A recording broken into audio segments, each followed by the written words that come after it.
Avec vous, Chantal, on va démarrer juste un petit peu dans le cycle de vie en admettant que j'ai envie de lancer ma PropTech, parce que visiblement il y en a un peu plus de 3000 en Europe, donc on peut en rajouter 3001, on va prendre la mienne, on va prendre mon cas. Qu'est-ce que je dois faire d'abord auprès d'un business angel? Comment je peux aller vous voir et quand est-ce que vous intervenez? À quel niveau dans le cycle de vie d'une start-up? Dans la chaîne de financement, ce qu'on appelle la chaîne de financement des startups, c'est-à-dire les différents types de financement auxquels elle peut accéder au fil de son développement, nous, on n'intervient pas tout de suite. Au démarrage de la start-up, le financement, c'est plutôt l'argent apporté par le fondateur, ce qu'on appelle le love money, l'argent des amis, de la famille. Juste après, en général, les startups recourent à toutes les aides régionales à la création d'entreprises, aux prêts d'honneur. Il y a plein d'institutions, la BPI notamment, qui fait des prêts d'honneur. Vous avez tous les concours de startups, vous avez ce genre d'aide. Et puis après, juste après, vous avez les plateformes de crowdfunding qui interviennent en pré-amorçage et en amorçage. Ce qu'on appelle l'amorçage, en fait, c'est le moment où on commence à avoir un peu de traction commerciale. Idéalement, c'est quand il y a un petit peu de chiffre d'affaires, mais ça peut être aussi quand il y a des commandes ou de la traction sur un site internet. Et donc là, les business angels interviennent. Ils interviennent éventuellement un petit peu avant le démarrage de la commercialisation, quand c'est un domaine qui est très tech, et où on considère que l'entreprise a besoin qu'on finance des frais de recherche et développement. Mais c'est à peu près à ce stade-là qu'on intervient. Et puis après, bon, bien sûr, ils vont voir les VC, les fonds de capital risque. Mais les fonds de capital risque, c'est quand il y a déjà du chiffre d'affaires, puisque même les fonds qu'on appelle les fonds en seed demandent généralement au moins 500 000 € de chiffre d'affaires. Sur les critères, vous, de sélection aujourd'hui, qu'est-ce que vous regardez principalement? C'est quoi? C'est la qualité du projet, la dimension entrepreneuriale, la motivation des fondateurs, les perspectives de croissance du marché? Alors d'abord, on vérifie que c'est une start-up. Ah. Une start-up, il y a 3 critères. C'est une entreprise qui est jeune, qui est innovante et qui a un fort potentiel de croissance. Donc ça, c'est les 3 critères et on refuse 25% des dossiers parce qu'ils ne rentrent pas dans ces critères-là. Après, quand on analyse la start-up, alors bon, la science des start-up, c'est pas une science exacte. On intervient à un stade où il n'y a rien, il n'y a souvent pas de chiffre d'affaires ou tellement peu que ça ne veut rien dire. C'est pas comme une société en développement, vous avez des bilans, des comptes de résultats, vous partez de quelque chose de tangible. Là, en général, vous avez essentiellement des actifs immatériels. Le principal actif immatériel, finalement, c'est la vision que les fondateurs ont dans la tête et ce qu'ils veulent faire de leur start-up.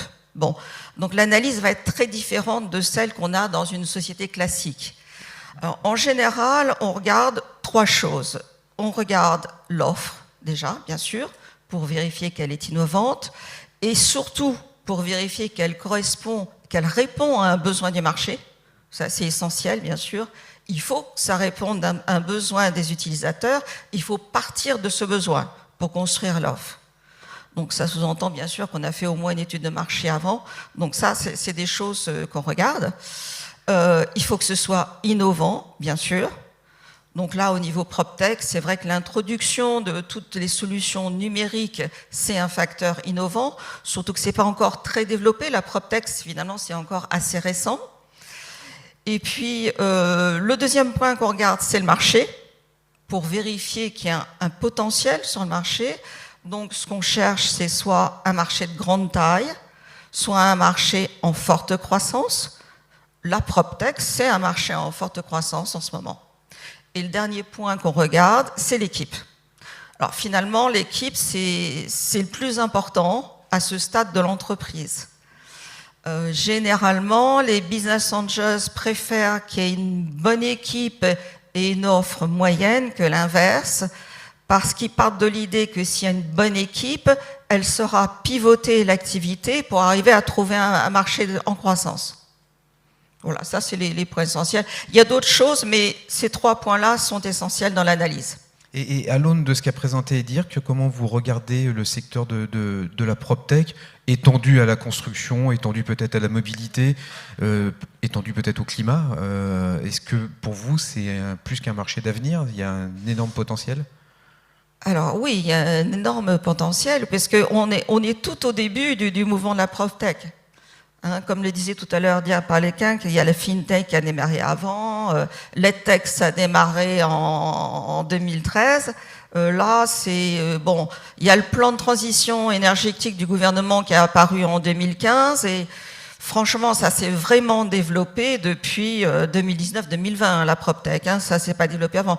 Moi, je vois beaucoup de dossiers passer à la PropTech. Il y a 2-3 ans, on en voyait peu.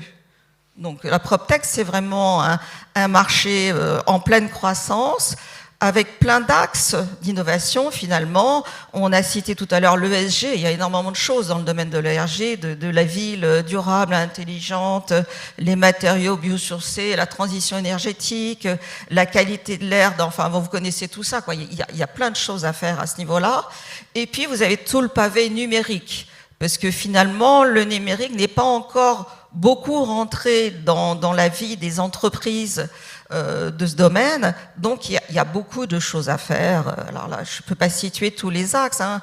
La réalité virtuelle, bon, la digitalisation de tous les procédés, la numérisation des documents, il y a énormément de choses à faire. Là, on est dans une fenêtre de tir que vous estimez à combien? Il y en a pour 2, 3, 4 ans. Après, si on refait cette même conférence dans 5 ans, vous me parlez d'autre chose, vous me parlez de scale-up, vous me parlez de licorne? Dans 5 ans? Oui, ben, j'espère qu'il y aura des licornes. Non, mais la fenêtre de tir, c'est maintenant, c'est ça? Aujourd'hui, oui, vous c'est sentez maintenant. Moi, je pense que la fenêtre de tir, c'est maintenant, parce que c'est là que le marché de la PropTech est en train de prendre une courbe exponentielle. C'est maintenant qu'il faut y aller, oui. Bon, message très clair. Tristan, je passe à vous sur le rôle de la Banque des Territoires. La Banque des Territoires, je rappelle que c'est la Caisse des dépôts, c'est le bras armé financier de l'État. C'est un peu nos impôts, quelque part. Donc, vous êtes investisseur là-dessus. Pourquoi vous vous intéressez à la PropTech, d'abord? Alors, bon, côté Banque des Territoires, on a plusieurs métiers. Un métier de prêteur, déjà auprès des bailleurs sociaux et des collectivités. Parce que quand on pense à la Banque des Territoires et au groupe Caisse des dépôts, il faut surtout considérer que les grandes parties prenantes et les contreparties de la Banque de Territoire, ce sont avant tout les collectivités et les bailleurs sociaux. Donc c'est dans cette dynamique-là qu'on s'inscrit, nous. Et un des autres métiers de la Banque des Territoires, c'est un métier d'investisseur, qui se divise en 2 grandes parties. Des investisseurs plutôt en infrastructure, donc ça va être de la fibre optique, des bornes de recharge électrique pour les voitures, etc. Et aussi une direction d'investissement dans les services, et où là on va regarder donc des startups dans plusieurs secteurs. Moi je travaille au sein du pôle de la direction d'investissement pour la transition numérique, et la PropTech fait partie, pour nous, dans notre thèse d'investissement au global, s'inscrit dans la transition numérique globale. Et donc, pourquoi on s'y intéresse? Déjà parce que nous, en tant que groupe Caisse des dépôts, on est un gros propriétaire immobilier, évidemment. Dans nos parties prenantes aussi, on a des grands acteurs de l'immobilier. Je pense à ICAD, à Aegis en ingénierie. Et on a CDC Habitat aussi, qui est un bailleur social avec quand même près de 500 000 logements. Et nos contreparties, les bailleurs sociaux et les collectivités, ont un parc immobilier très très important et font face à plein de défis. Et donc notre objectif, c'est de trouver des solutions, des startups, innovantes, qui vont permettre de faire bénéficier à notre écosystème de solutions plus efficaces, plus vertueuses, plus agiles, plus habiles, plus connectées.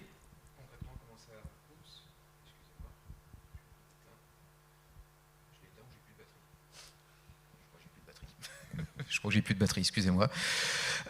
Concrètement, comment ça se passe en termes d'investissement? Vous arrivez à quel niveau, à quel étage de la fusée en capital venture, par exemple? Alors nous, on arrive un tout petit peu après les business angels. Nous, on arrive plutôt en série A. Donc, c'est-à-dire quand les startups ont déjà montré un stade de maturité relatif avec donc un niveau de chiffre d'affaires qui est en général autour du 1 million d'euros, avec une déployabilité, une maturité à l'échelle nationale prouvée. Et nous, le but, c'est vraiment de les aider à accélérer, de passer l'étape d'après. Et les startups dans lesquelles on va investir, nous, l'objectif, c'est donc vraiment qu'elles aient dans leur business model et dans les solutions et les pain points qu'elles adressent, au moins une partie suffisamment significative tournée vers les bailleurs sociaux et les collectivités. Aujourd'hui, les critères d'investissement que vous avez, je suppose que vous avez des critères assez précis et qui ne sont peut-être pas les mêmes que... Alors, on a des critères compatibles avec ceux des venture capitalistes classiques de la place, parce que nous, on est toujours co-investisseurs, on n'investit pas seul. Donc, on va dire qu'on la différence, c'est que nous, on veut qu'il y ait donc dans le business model une orientation vers les bailleurs sociaux. Mais la plupart des startups, c'est un gros marché pour elles, et donc c'est en général pas un problème. Évidemment, il y a une notion d'intérêt général. Nous, en fait, quand on regarde nos parties prenantes et les objectifs qu'on veut remplir, il y a 3 gros enjeux auxquels on veut répondre et auxquels ils sont confrontés tous les jours. Et bon, je pense que la plupart des acteurs de l'immobilier le sont aussi. C'est évidemment l'impact carbone et le développement durable, la performance et le calcul de la performance de son patrimoine, et le dernier, toutes les réflexions qu'on est en train d'avoir autour des nouveaux usages du bâtiment, nouveaux services aux usagers, hybridation des bâtiments. Et donc nous, on cherche des startups qui vont répondre à ces 3 enjeux, et qui sont aussi dans une dynamique commerciale et dans une dynamique de marché positive, évidemment. Concrètement, comment ça se passe dans les segments de l'immobilier, dans les catégories d'actifs? Vous l'avez déjà un peu dit avec le logement social que vous privilégiez. Est-ce qu'aujourd'hui, vous êtes uniquement franco-français ou est-ce que vous avez une volonté d'être un petit peu européen? Alors, nous, on est ravis que les startups dans lesquelles on est investi se développent à l'international. C'est un signe de bonne santé, c'est un signe de croissance, et en tant qu'investisseur avisé et responsable, c'est souvent une bonne nouvelle. En revanche, nous, notre force de frappe et notre réseau, il est franco-français, on n'a pas la prétention d'être un fonds international. Donc en général, le développement international arrive aussi peut-être un petit peu plus tard dans le cycle de vie des startups, autour de la série B. Donc nous, si on a encore un intérêt à reparticiper au tour suivant, donc après la série A à la série B, pour poursuivre le développement en France, accélérer l'empreinte de la startup sur les marchés publics, par exemple, on va rester, mais pour un développement européen, c'est pas vraiment notre rôle. Et là-dessus, il y a d'autres fonds, il y a nos cousins de la BPI qui font ça très bien, et d'autres fonds à vocation plus européenne aussi qui s'en chargent. Aujourd'hui, dans votre portefeuille, qu'est-ce qu'on retrouve comme PropTech? Je ne sais pas si on retrouve Deepkey et Stonal. Non, ils sont un peu trop gros déjà, mais on a Intent Technologies qui est dans la salle. On a une petite dizaine de startups qui couvrent pas mal de solutions. Donc Intent Platform, centralisatrice de données IoT. On va avoir UpFactor qui fait de la détection de surélévation, enfin de foncier disponible en surélévation. DataSolus qui fait du BIM. Homeland, notre dernier investissement, qui est un syndic digital. Jestock, qui est une plateforme de mise en relation B2B d'espaces de stockage dans des parkings, par exemple, laissés vacants chez les bailleurs sociaux. Carnot, qui utilise la chaleur fatale générée par les serveurs ou les data centers pour alimenter des supercalculateurs. Enfin, on couvre beaucoup de solutions et on continue à en chercher, et on regarde tout ce qui, enfin, les champs d'innovation clés pour nous aujourd'hui, c'est tout ce qui tourne autour du pilotage énergétique des bâtiments, de la maintenance, qualité de l'air, nouveaux usages du bâtiment, c'est ce que j'évoquais, et puis accompagner la transition écologique et énergétique des bâtiments avec l'objectif aussi de réduire l'empreinte carbone sur toute la chaîne de valeur, mais aussi sur le patrimoine existant et déjà construit, et notamment des collectivités et des bailleurs. Et je ne voudrais pas jouer le rôle du vilain banquier belge qu'a connu Dirk, mais au-delà de votre impact positif sur la société, quel retour sur investissement vous attendez de ces participations? Alors, on a des attentes à peu près conformes à celles du marché. On reste un investisseur classique, même si on a une dimension intérêt général inhérente au projet. On attend, on a les niveaux de TRI et de retour qui sont à peu près les mêmes que ceux des autres investisseurs. De toute façon, comme on investit en co-investissement, on est obligé d'avoir les mêmes objectifs, sinon on ne trouverait pas de co-investisseurs. Et avec une logique de rotation du portefeuille aussi qui est assez classique, autour de 5-7 ans, avec des fenêtres de liquidité autour de 5-7 ans. Et après, la seule différence, c'est que on a peut-être un tout petit peu plus de... on est moins forcé à sortir qu'un investisseur classique. On est sur les fonds propres de la caisse, donc on a un petit peu plus de temps devant nous. La première fenêtre, elle s'ouvre quand ? Pour le portefeuille actuel, ça va commencer bientôt, là, parce que nos premiers investissements datent de 2018. Donc, Ok, très clair. Merci beaucoup pour cette côté financement, côté investissement. Je vais donner la parole au PropTech maintenant, à Robin et à Emmanuel. Racontez-nous d'abord un petit peu chacun votre business, comment vous avez été levé des capitaux. Je crois de mémoire, 20 millions pour Stonal et un tout petit peu plus pour Deepkey, 150, c'est ça ? Racontez-nous un petit peu sur cette levée de fonds et puis ensuite sur votre activité et vos perspectives de développement et de croissance. Emmanuel. Très bien. Oui, nous, on a finalisé une levée de 150 millions, donc on est passé dans la scale-up, si on suit au-delà du montant de la levée, c'était déjà le cas avant, c'est-à-dire que d'un point de vue nombre de personnes, chiffre d'affaires, structuration de l'entreprise, on est clairement passé du côté scale-up. Pour lever des fonds, c'était ça la question, c'est comment on a levé des fonds ? En fait, c'est vrai qu'on est arrivé à un moment unique. C'est que nous, on est à la croisée du PropTech et des Climate Tech.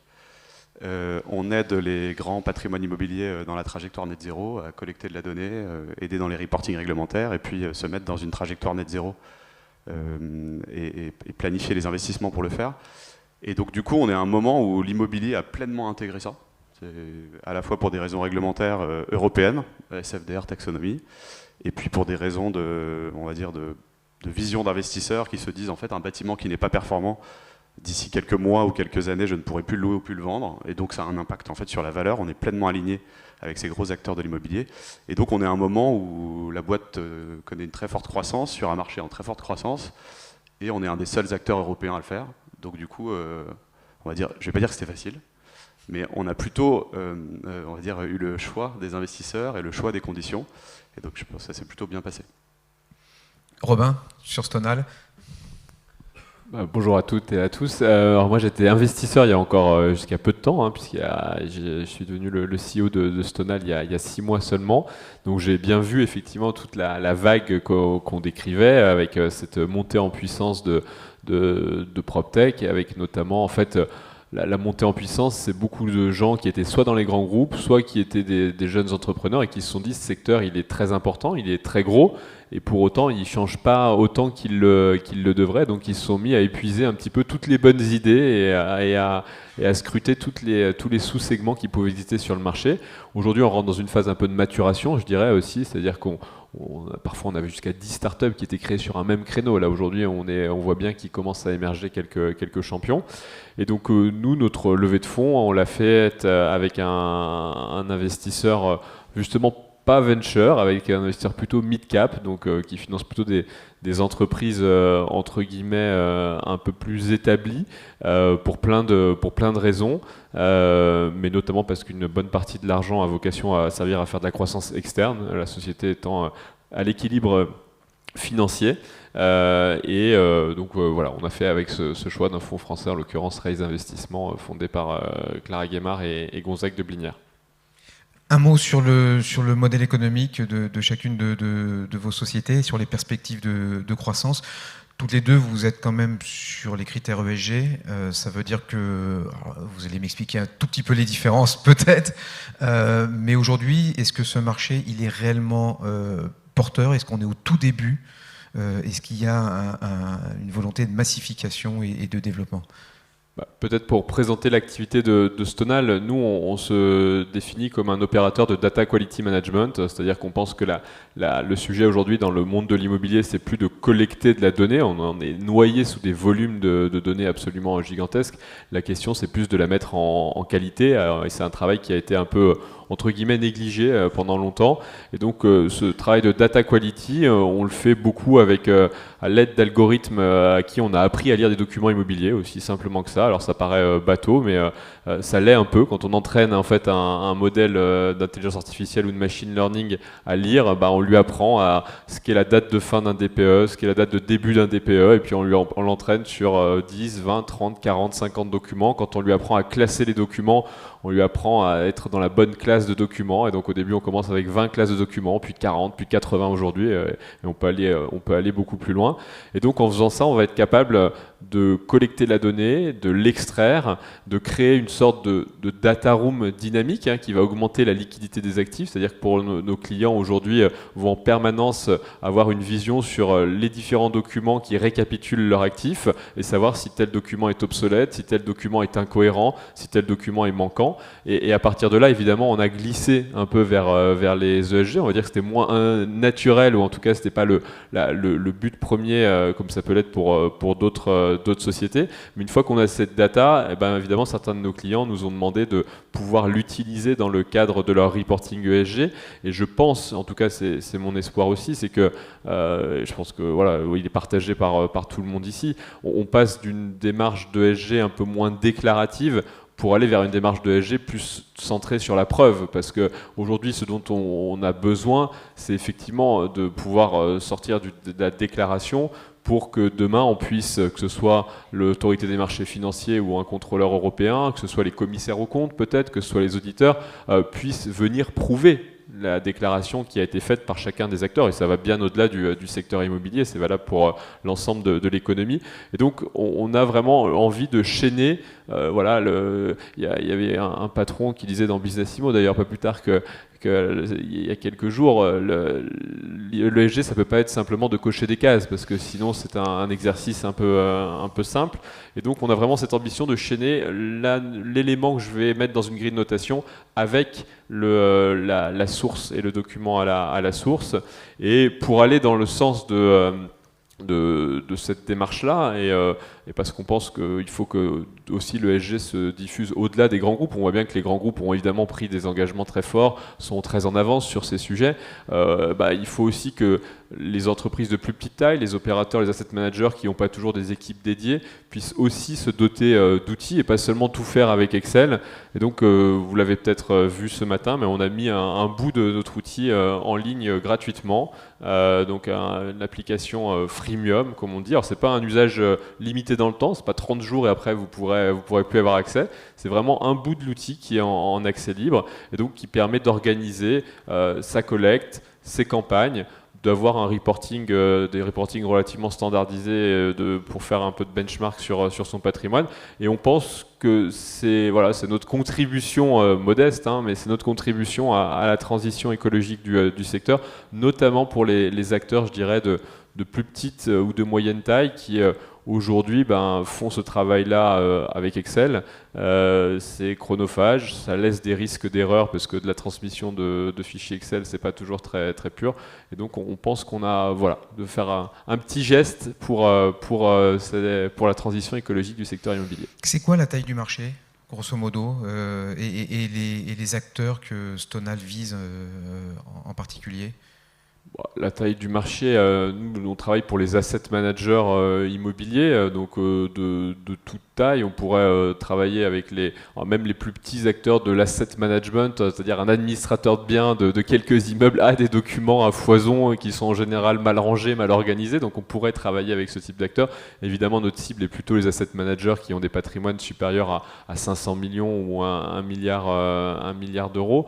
Le marché est extrêmement profond et je pense que quand on disait compétition, au-delà de la compétition, le sujet est déjà de pouvoir évangéliser l'intégralité du marché avant de savoir qui prend des parts de marché à qui. On a un marché qui a vraiment besoin de faire cette transformation. L'immobilier est quand même un secteur qui est en retard de pas mal d'autres industries sur sa transition. L'automobile a fait tout ce qu'on est en train de faire il y a 10 ans déjà, donc il faut bien qu'on se rende compte, et dans une démarche d'abord déclarative, puis il y a eu le Dieselgate, et puis vers la preuve. Donc on voit bien qu'on va y arriver nous aussi. Moi je pense que le marché, j'ai pas de chiffres précis en tête, mais je pense qu'il est suffisamment vaste pour accueillir plusieurs initiatives.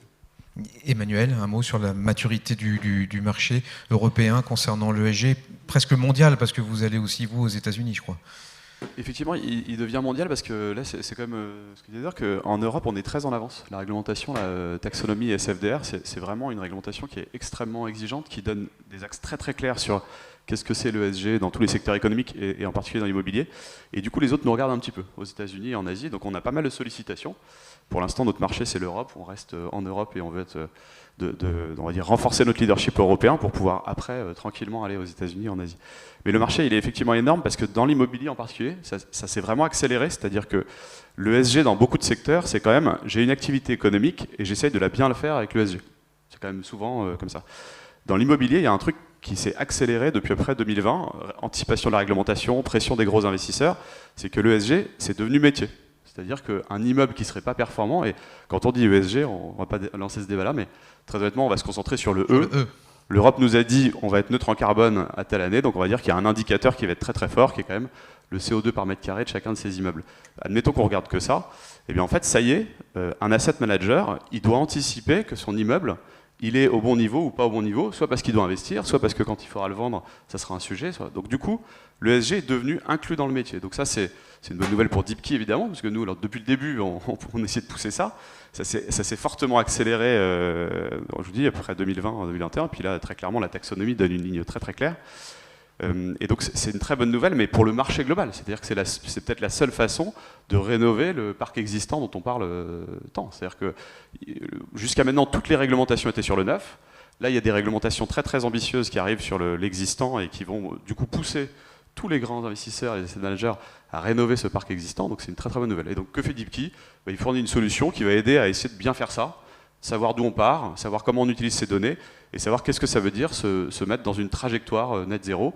Et la particularité de l'immobilier aussi, c'est que c'est un objet réel, concret au bout. C'est un asset management à part particulier, c'est qu'il y a un actif réel au bout.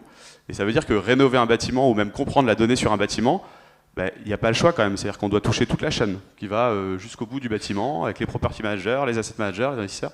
Et donc là, il y a un truc qui est très important, c'est que dans l'innovation, et peut-être c'est dans le chemin de Deepkey, on s'est rendu compte qu'au-delà de l'innovation, il y avait un énorme besoin de conduite du changement. Et donc nous, on a effectivement une couche de service qui permet d'essayer de bien se servir du logiciel et de toutes les innovations autour.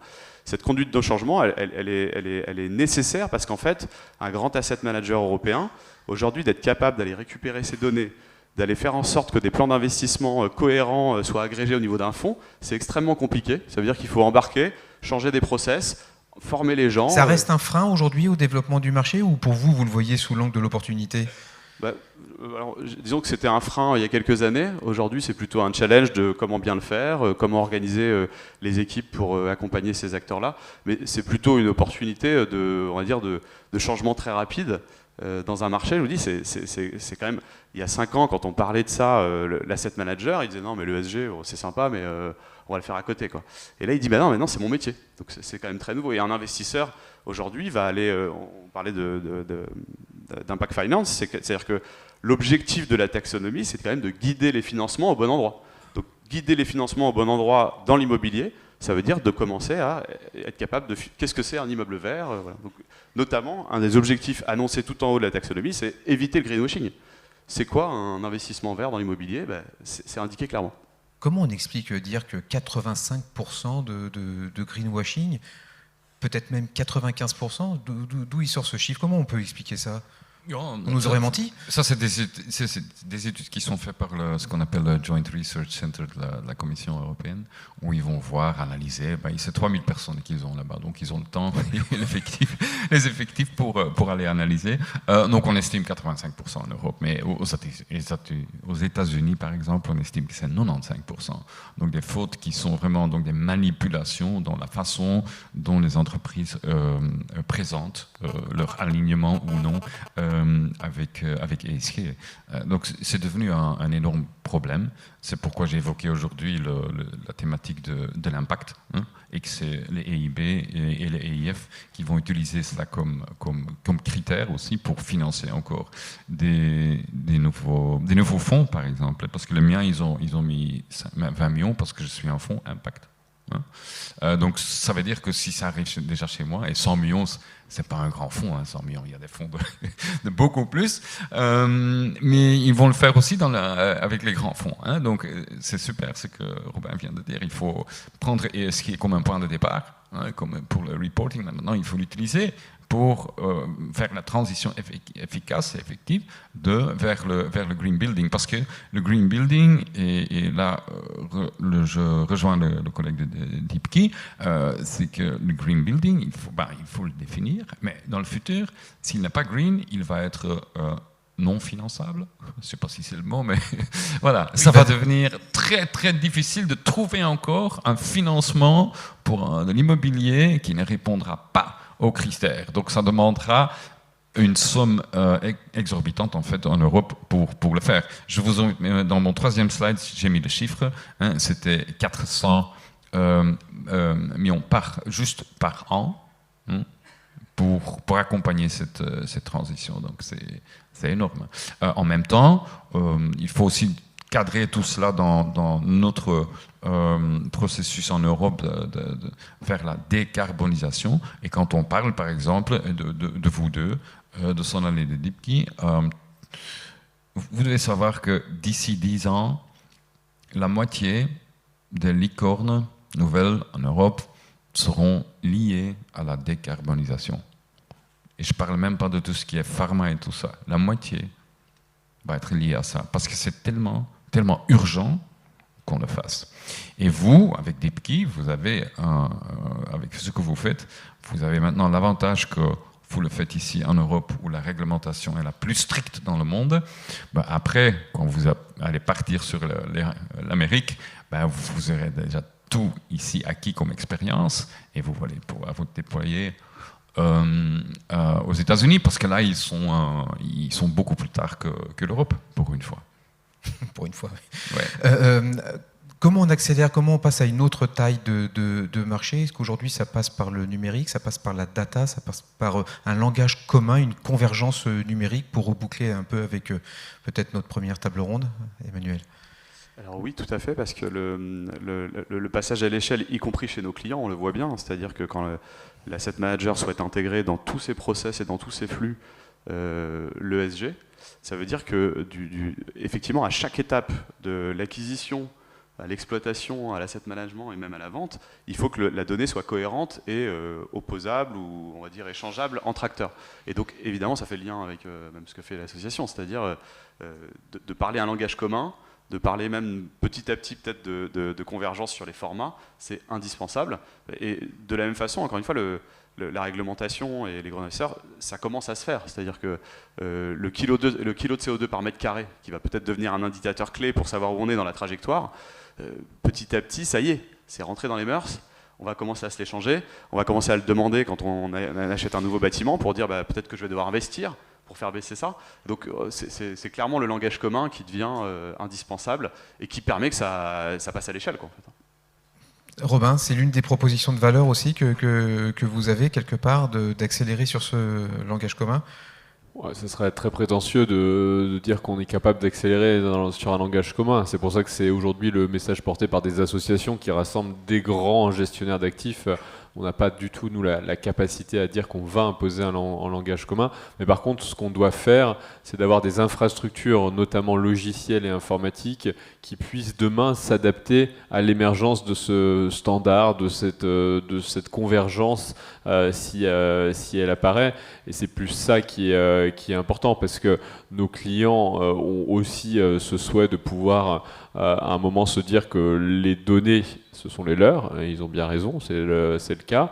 Et donc toute l'importance, c'est de pouvoir être en mesure qu'ils aient à la fois ce contrôle sur ces données, que si demain ils veulent les mettre au goût du jour, les mettre en harmonie avec ce qui se fait sur le marché, ils puissent le faire très facilement. Et donc on n'a pas la prétention de pouvoir imposer un standard, mais au moins on a la modestie d'avoir une infrastructure qui peut demain s'adapter à ce qui pourrait être un standard. Est-ce qu'aujourd'hui il y a encore une forme de réticence à transmettre la donnée, de peur de ne plus la contrôler, ou de peur que quand on nous la restitue, on entend souvent ça, je vais vous donner mes datas, mais par contre je vais payer pour les récupérer quand elles vont être toilettées et quand elles vont être mises en valeur. Est-ce que ça, aujourd'hui, il y a encore un frein psychologique en France? Et j'aimerais savoir ce qui se passe à l'international.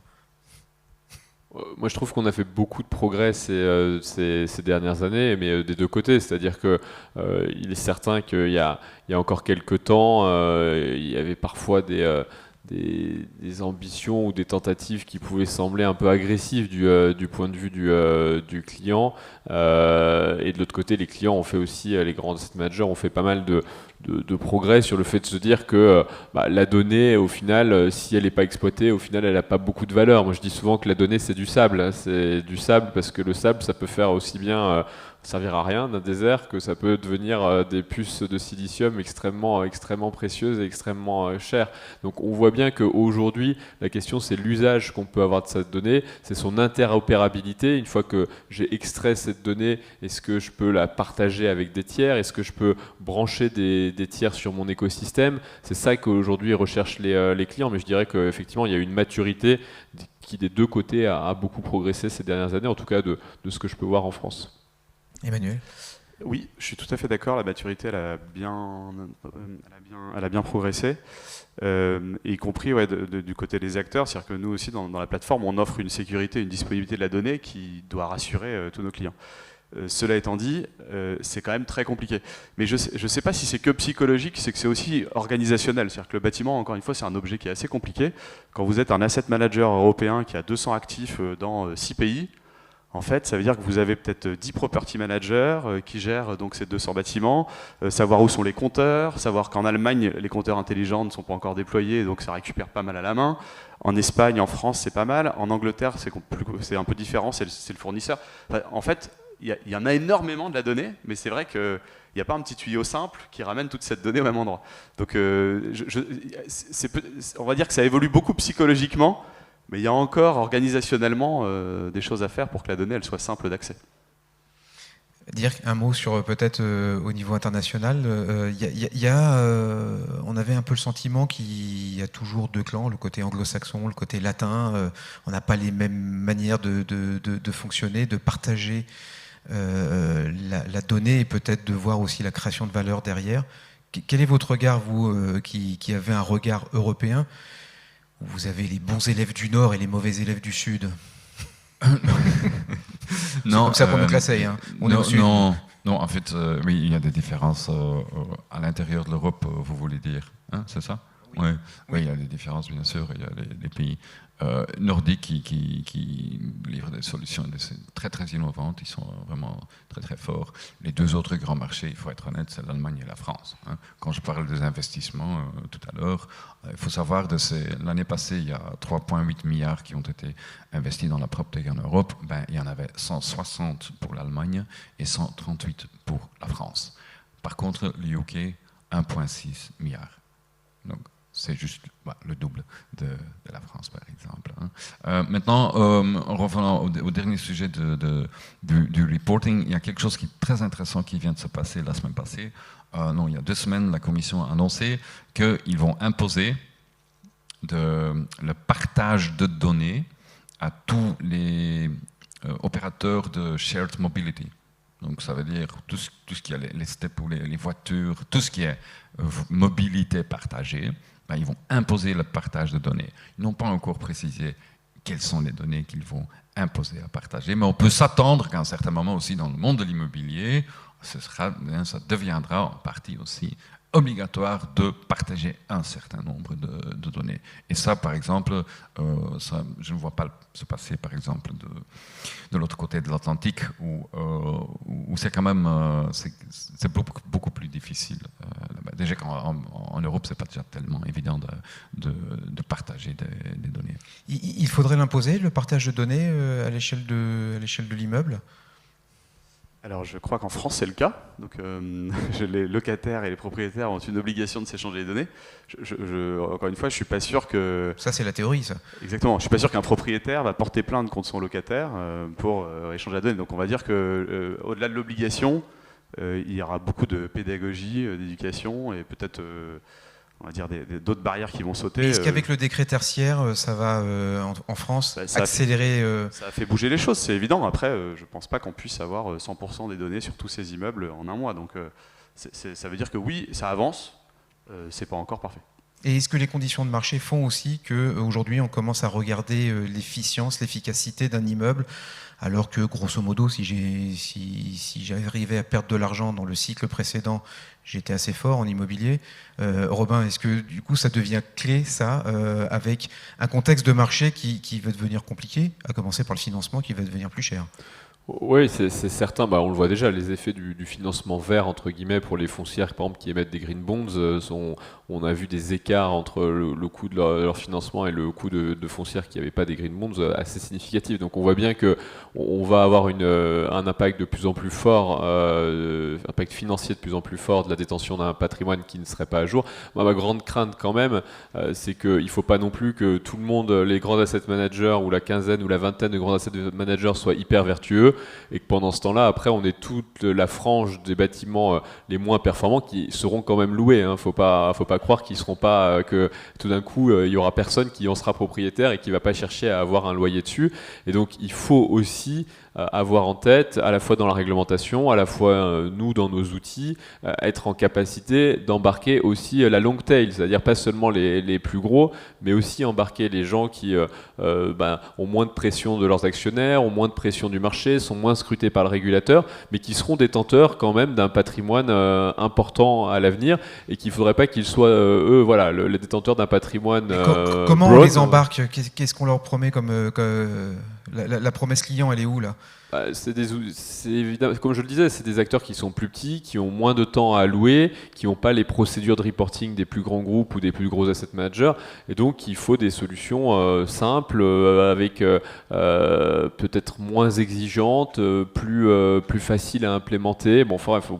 C'est juste se mettre aussi dans la tête de cette long tail dont j'ai un petit peu la crainte sous-jacente, qui puisse être un peu demain le réceptacle de tous les actifs les moins bons, et qui passe un peu en dessous le radar du régulateur, parce qu'ils font pas appel public à l'épargne, parce qu'ils sont un peu plus cachés. Et donc ça, c'est un point à mon avis très important, de ne pas laisser cette partie-là du marché rentrer dans une sorte de ça ne concerne que les gros. Très clair. Je reviens un petit peu vers mes investisseurs. Dans tous les tableaux que nous a présentés Dirk, on a vu qu'il n'y avait absolument aucune licorne en Europe, c'est ça, ou en France? Pour le moment, non. Bon, elle arrive quand, cette licorne? Elle est chez vous? Elle est chez vous? Non, elle ne marche pas. Non, c'est un petit peu tôt pour qu'il y ait des licornes. Je pense que le marché de la PropTech s'est développé très récemment, mais il y en aura forcément. Enfin, vous savez quand même que le nombre de licornes par rapport au nombre d'investissements qu'on fait, c'est une très très faible proportion malgré tout. Il y a beaucoup d'investisseurs qui n'en ont jamais vu. On les voit surtout dans les médias, les licornes. Et encore, on les voit quand elles deviennent licornes, on ne les voit pas après. Donc elles évoluent pas toujours très bien après. Mais je ne doute pas qu'il y aura des licornes dans la PropTech, bien sûr, il y en aura. Mais là, on est vraiment au début d'un processus et il faut attendre un peu. D'accord. Je partage l'analyse. On n'y est pas encore. Après, vu la taille du marché et les enjeux, je ne conçois pas qu'il puisse pas y avoir de start-up qui se développent jusqu'à ce niveau-là. En revanche, c'est en général, on parle beaucoup de licorne, mais on mesure de qualité et d'impact. C'est pas que parce qu'on fait une méga levée de fonds qu'on sert aussi et qu'on accompagne le marché. Il y a plein de startups qui attaquent aussi des marchés peut-être un petit peu plus petits et qui arriveront pas à cette taille-là, mais qui peuvent quand même aider chacune à leur niveau à un développement plus vertueux, plus efficace. Donc c'est un indicateur, mais je pense qu'il faut pas. C'est un truc qui excite les journalistes, ça va pas plus loin. Non. Et les investisseurs, mais faut pas regarder que ça. Il y en a quand même une société qui ne doit pas être très loin de ça, hein. C'est quand même IAD. Alors ça n'a rien à voir avec la performance énergétique, c'est de la bonne vieille transaction. Je vais vous dire qu'ils ne doivent pas être loin de cette valorisation, à mon avis. Bon, et Stonal et Deepkey, c'est pour quand? C'est un objectif ou pas? C'est un but? C'est quelque chose où on se dit... c'est un peu comme le pompon sur le manège, là, on a envie de l'attraper? Très honnêtement, c'est pas un objectif. C'est souvent la tangibilisation d'une croissance et d'une réussite plus qu'un objectif. En tout cas, c'est le cas pour Deepkey. Même cette levée de 150 millions d'euros, l'objectif, c'était pas de lever 150 millions d'euros. L'objectif, c'est on était rentable en 2021, on a envie d'accélérer parce qu'il y a un marché énorme, et pour accélérer, on doit se donner les moyens de le faire. Donc c'est pas un objectif en tant que ça, c'est plutôt une tangibilisation d'une croissance et d'une belle réussite. Donc non, on n'a pas d'objectif. Cela dit, on a des niveaux de croissance, et si on fait les multiples, d'ici quelques années, ça devrait le faire. Ouais. Ça va le faire quand même. Robin, je vais ajouter quelque chose. Oui. En parlant de licorne, pour le moment, c'est vrai, ils sont presque là. Le reste, ils sont tous aux États-Unis. Il y en a quelques-unes en Chine aussi. Mais licorne, il faut toujours faire très attention avec la valorisation. Parce qu'il y en a qui ont des... Je ne connais pas le mot en français. Self-inflated valuation. Les valorisations qu'ils font eux-mêmes. Hein. Un WeWork, c'est un très bel exemple. Hein. À certains moments, valuation 47 milliards alors que ça vaut 2 milliards, même pas. Il y a Catera, valuation jusqu'il y a 4 mois, 2 milliards. Et 2 semaines après, ils étaient faillites. 2 milliards, 2 semaines après, faillite. Donc, le sujet des valorisations, ça reste très difficile, surtout à cette taille-là. Pour répondre à la question, on n'y pense pas tous les matins en se rasant, et même pas du tout, parce que pour avoir été de l'autre côté de la table, il y a effectivement beaucoup de modèles qui sont extrêmement consommateurs de capitaux et qui peuvent devenir licornes, mais personne ne connaît en fait le détail juridique qu'il y a derrière, et en fait on pourrait faire un cours entier sur les clauses particulières qui font qu'en fait la valorisation donnée par le dernier investisseur ne reflète pas la valorisation réelle de la société puisqu'il lui est protégé sur son investissement. Je vais vous épargner ça. Et je trouve beaucoup plus intéressant les modèles comme ceux de Deepkey ou le nôtre, où on essaye de faire des sociétés qui sont avant tout rentables, qui peuvent après avoir besoin de capitaux pour croître parce qu'elles ont des stratégies de croissance, mais qui visent quand même à arriver à une rentabilité à terme. Et donc ça me paraît beaucoup plus sain. Et donc l'objectif de valorisation pour la valorisation est rentrer dans ce club d'une part plus si fermé parce qu'il y a beaucoup de gens qui l'ont usurpé et qui aujourd'hui s'en mordent un peu les doigts, n'est clairement pas la motivation. La motivation, et j'espère que c'est le cas pour beaucoup de je sais, en tout cas dans notre structure, que c'est le cas pour l'ensemble de nos collaborateurs, c'est d'abord et avant tout de participer à quelque chose qui a un peu de sens, de l'impact, qui puisse participer à cette trajectoire de décarbonation ou de transition écologique à l'échelle française puis européenne, et sur un secteur qui, encore une fois, on a bien besoin. Merci beaucoup. Eh ben, oui. C'est toujours comme ça, hein. Ça coupe, il n'a plus de piles. Merci beaucoup en tout cas.